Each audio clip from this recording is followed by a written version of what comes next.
التربيانكو هاتيه وخليكي نصحى واقسميه.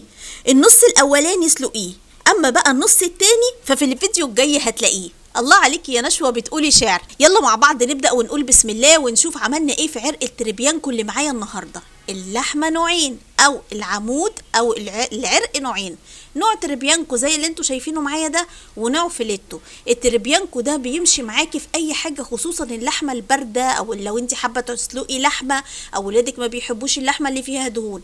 اما العرق الفيليتو فحلو جدا كمان اللي انت تعملي منه بقى الشاورما، اللحمه، البوفتيك، الحاجات الجميله، المشويات عموما.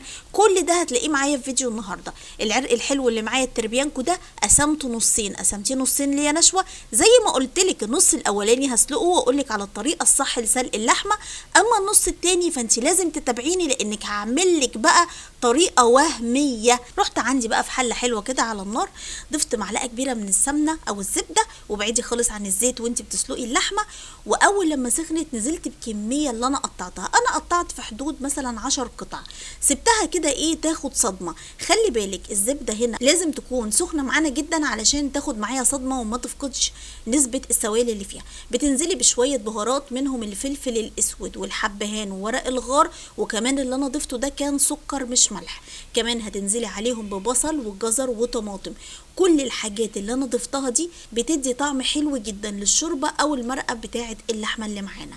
هتنزلي عليهم كمان بكميه الميه المناسبه، بس لازم الميه هنا تكون سخنه جدا جدا وتسيبيها على نار مرتفعه.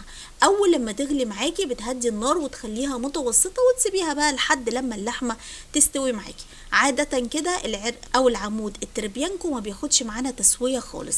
اول لما بتحسي ان اللحمه بتاعتك استوت بتبتدي ان انت تضيفي الملح. شايفين المرقه والشوربه بتاعتنا طالعه رايقه ازاي؟ يعني ما فيهاش اي شوائب، وده يدل ان طريقتنا ناجحه باذن الله. نروح بعد كده نجيب عندنا حله ونضيف لها ميكس ما بين الزيت والزبده، يعني هنقول معلقه ونص معلقه، وتضيفي حبهان، وكان معايا كوبايه ونص من الرز المصري المغسول ومتجفف كويس جدا.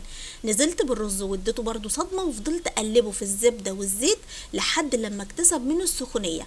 كمان ضفت عليه كوبايه من المرقه او الشوربه، وضفت عليهم كوبايه من الميه، ولازم الاتنين يكونوا سخنين كويس جدا. قلبت تقلبتين وهسيبهم على النار لحد لما الرز يغلي معايا، او لما بيغلي بهدي عليه النار واسويه تسويه الرز العادي. جبت كمان طاسه كمان عندي حلوه، وضفت معلقه كبيره من الزبده او السمنه، وضفت قطعه توم تكون كبيره شويه، عليها بقى شويه بهارات منهم الفلفل الاسود والكمون والكزبره. ما تكتريش في الكمون بس كتري في الكزبره. ملح كمان. واول لما التومه تدبل معاكي، انا مش عايزاها تاخد لون معاكي خالص، بتضيفي ربع كوبايه من الخل، عليهم كمان كوبايه ونص من المرقه او الشوربه، ولازم برضو تكون سخنه معاكي جدا، تغلي غلوه واحده بس وتقفلي عليها النار خالص.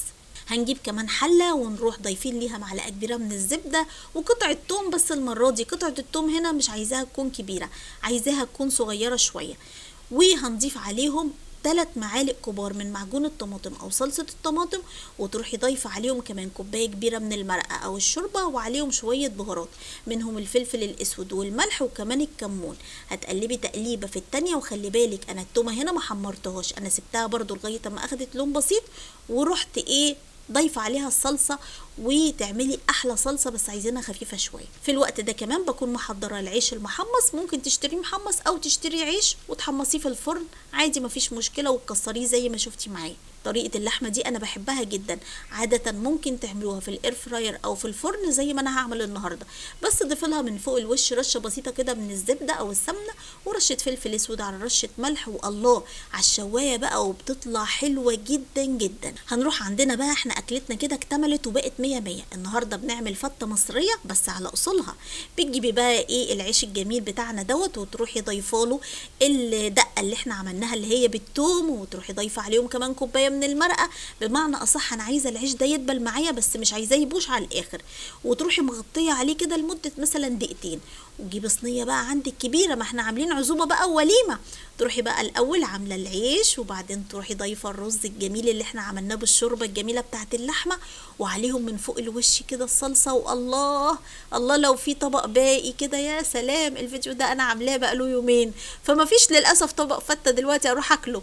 ومن فوق الوش كده حتة اللحمة كانت زي السكر يا جماعة، تستاهل بقكم. انا كده خلصت فيديو النهاردة، وكل سنة وانتم طيبين. لو عجبتكم الفتة المصرية النهاردة شجعوني بلايك كتير وشير كتير، وقولوا لي كلمة حلوة في الكومنتات. بحبكم قد كده اهو. اشوفكم بكرة ان شاء الله في فيديو جديد ووصفة جديدة مع مطبخ نشوة، والسلام عليكم ورحمة الله وبركاته.